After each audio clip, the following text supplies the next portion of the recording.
Hey folks, and welcome back to the Movie Mad channel. I see that a few people have been making some comments on my last video. Appreciate that, and all your input. And today I'm going to do a video on movies that I like to rewatch. Now, this is not all the movies I like to rewatch, because to be honest with you, I sometimes like to rewatch a movie rather than watch a new one. And there's several reasons for that. And sometimes when it's getting late at night and you turn on a movie, sometimes you don't want to pay 100% attention to it. And that's maybe because you're tired or whatever. And you just want to put on something that's familiar. Or you just don't want to take a chance on a new movie that could be terrible when you know you've got a good one that you could watch. So that's a couple of reasons that I rewatch movies over and over. A lot of people don't. A lot of people don't watch movies more than once or twice. But one other reason is I think that your tastes change over time, and you often spot things in the movie that you never noticed before. If you're watching a movie 5 or 10 years later, or if it's just 1 or 2 years later. I say when I say rewatchable, I tend to go back to these movies over and over again. But I have this isn't all of them, as I was saying. It's just a selection. So, first one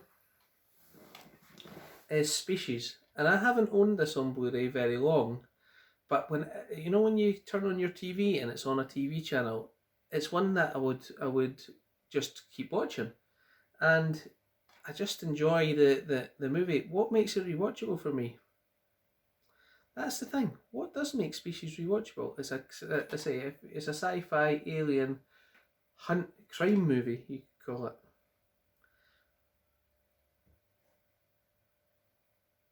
That's the thing. What do these make? What makes these rewatchable to me? I don't know, but I just really enjoy watching this one over and over again. So that's Species. I'll put it back away. This one has become one of my recent favourites,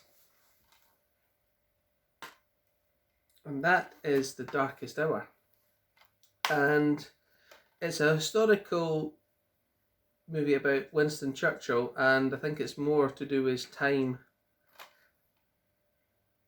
commanding the country in a time of war. And I found it very good. Maybe it's feel good that makes you want to go back and rewatch it, to get that feeling again when you watch it, because it does make you feel good, I think, that one. And it's a could you call it a biopic? I'd imagine, sure you could. And Gary Oldman, I think, does a great performance as Churchill. Good one, that one. I'm so glad to own this one on 4K. I don't own the two other ones because, to be honest with you, I've just not put them up. If I see them in CX or something like that, I will buy them. But this is the absolute classic, The Matrix. The first time I seen this, I was on holiday in Greece, in Kavos, and some bar had it on on their big screen. It was about 90 degrees, or maybe even 100 degrees out, or it was really hot. Everybody else was going to the beach, and this came on. Must have came on about 6 o'clock, and I started watching it. I thought, I've never seen this before. What's this? And I actually sat and watched the whole movie. My mates went to the beach, and I caught up with them later. But I sat and watched the whole movie, and I thought, that's amazing. I didn't even know what it was called because I'd missed the first 10 minutes of it. But then I seen it when I got back as well on the TV, and I realised what it was called. What a movie that is. Absolutely great. The next one is Deep Impact. Again, I don't know why I watch this over and over. It's just a really good story. Armageddon, I watched that as well, but I've not picked that up here because, to be honest, I'm probably going to make another few videos, as these aren't all the movies I like to rewatch. It's only some of them that I just happen to look at it on the shelf and see which ones that I really like to rewatch. And Deep Impact's one of them. Morgan Freeman as the president. I think this is a more realistic what would happen in a meteor situation. The spaceship's a bit more realistic. He's not as flashy as Armageddon. These both came out at the same time. Again, recommend that one, that's for sure. And this one, Good Will Hunting, I think it's a great movie about a genius who works as a janitor. I suppose there's probably a lot of people who are geniuses that are working in those fields. And he uses his knowledge to embarrass some professor kids, I think, and he also tries to get some help from Robin Williams when someone discovers he's a genius, and he absolutely destroys Robin Williams. And Robin Williams comes back with a scene about him, and he just makes that scene. I think that's what won Robin Williams the Oscar. I'm not going to tell you about it because I think you should watch it. Good Will Hunting.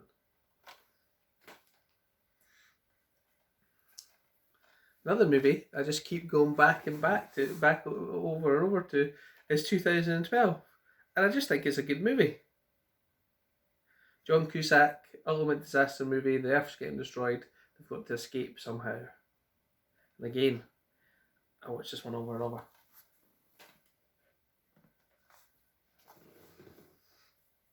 Imitation Game. I watched this week, and that's what made me think about this video and the reasons I go back to movies over and over again. I'm going to pause the video for a second and I'll be right back.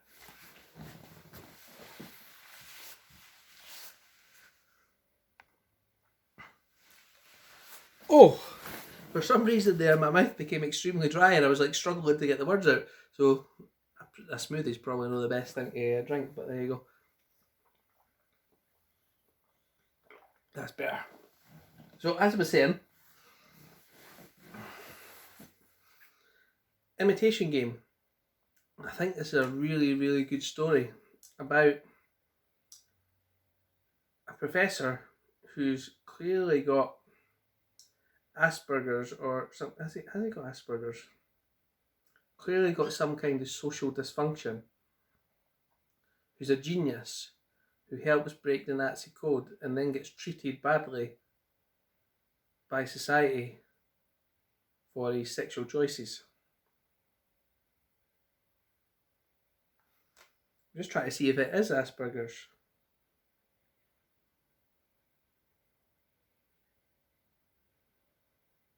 And it doesn't say, but Benedict Cumberbatch plays this role to I don't think I could have chose a better person to play Alan Turing. And I just come back to this movie over and over again. So when you're scrolling through Netflix or you're scrolling through and you're the TV channel, if that's on, I'm going to watch it. It doesn't matter how many times I've seen it. I try and not do that like within a few weeks because then you remember everything. But I do often watch them, say once every 6 months or so.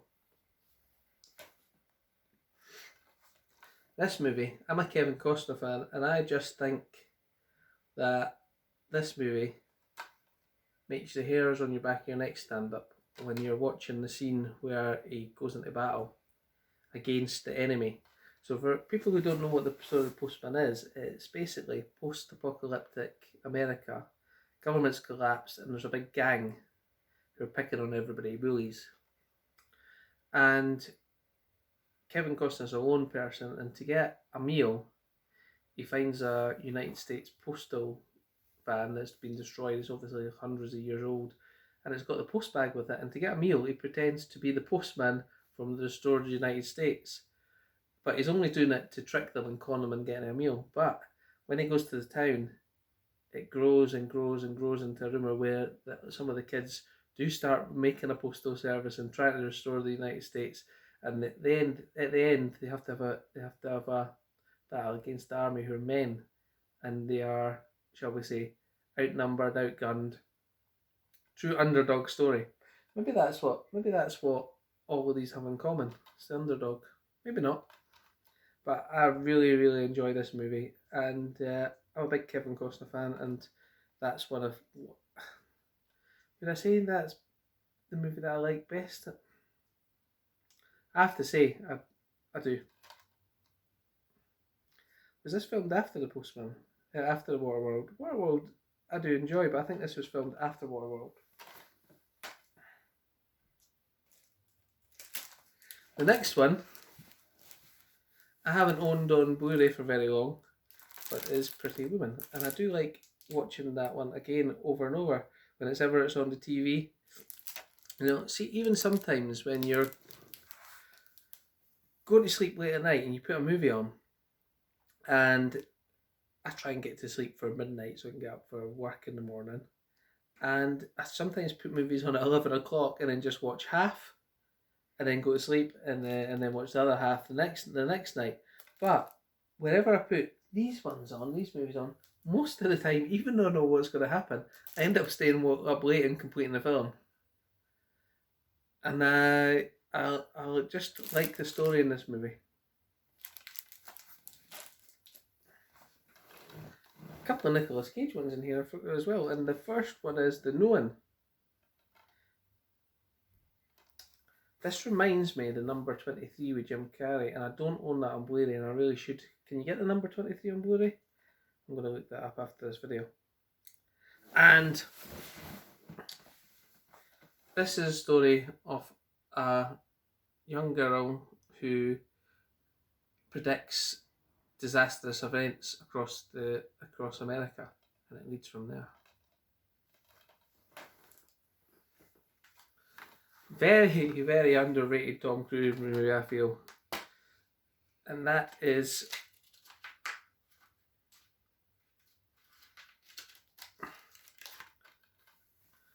it looks like it's called Live, Die, Repeat, but it's not. It's Edge of Tomorrow, a sci-fi Groundhog Day. And Tom Cruise plays a great role, and so does Emily Blunt in this. And it's just, again, an insanely rewatchable movie, and I watch it quite a bit. So the premise is that aliens have invaded Earth. Everybody's trying to fight them. And the way that the aliens are winning is that they have an advantage where they can see into the future. But Tom Cruise somehow gets into that. Well, not see into the future, they can reset the day. So they can, if something goes badly, they can reset it until it goes well for them. And he gets that ability, but it's running out, and he's only got so much time to save the world. I want to get War of the Worlds as well. I do want to get that. I don't own that on Blu-ray. And it is on 4K as well, but £20 just seems a lot. I think I've seen it for less than that, but that's one that I will pick up. So if I'm going to pick up the Blu-ray, I may as well pick up the 4K. So I'll just wait till it dips down in price a bit. Next one, National Treasure.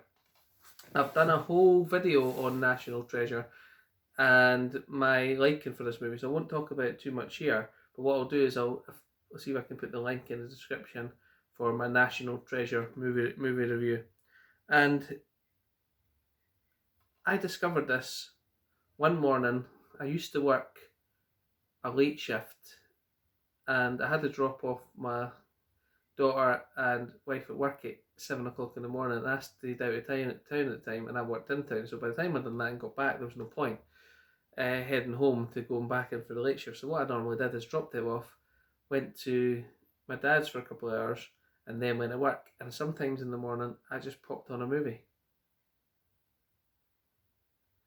and I popped on National Treasure, and I found he had a box of DVDs under his bed, and I went and looked, and I was like, oh, there's nothing here. What's this? National Treasure. Oh, I'll just shove that on. And it really, really surprised me, and I thought it was a really, really good film. So that's a good one. But I will link the National Treasure review that I've done in the description. And last one for now is War Games with Matthew Broderick. And is that Ali Sheedy? Is Ali Sheedy? Yeah. And again, this is about a computer one where Matthew Broderick's trying to hack into a computer game site to play the game, and he ends up getting on the defense computer that's a learning computer that goes wrong. And we'll leave it from there. There is a sequel to this called War Games: The Dead Code, which isn't too bad either, but it's not on Blu-ray, and I don't own it on DVD. So War Games: The Dead Code, which is a follow-up to this one. It came out at the same time as Eagle Eye, and I think Eagle Eye sort of destroyed it, but I thought it was a pretty decent movie. War Games: The Dead Code, and that is War Game. So that's some of the movies I like to rewatch. You know what? I just realised I haven't turned my lights on. Hope everyone can see me. Hope everyone can see me all right. Oh, that would be good. So that, as I was saying, is some of the movies I like to rewatch. And what I'd like to ask you in the comments, first of all, if you do like the video, I would like you to give it a thumbs up. And if you do like to see more content from me, I would appreciate a subscription. If you can do that, that would be appreciated. But what I'd like to see in the comments is, what do you think makes a movie rewatchable? And what's your most rewatchable movie? That's very difficult when I just went through 10 there, so if you want to put 2 or 3 in there, you can. So, what makes a movie rewatchable? And when you've rewatched a movie, have you changed your opinion on it? And what is your favourite rewatchable movie? So those 3 questions. If you could put those in there, I would like to see them. So thanks very much for watching, guys, and I shall catch you next time. Goodbye.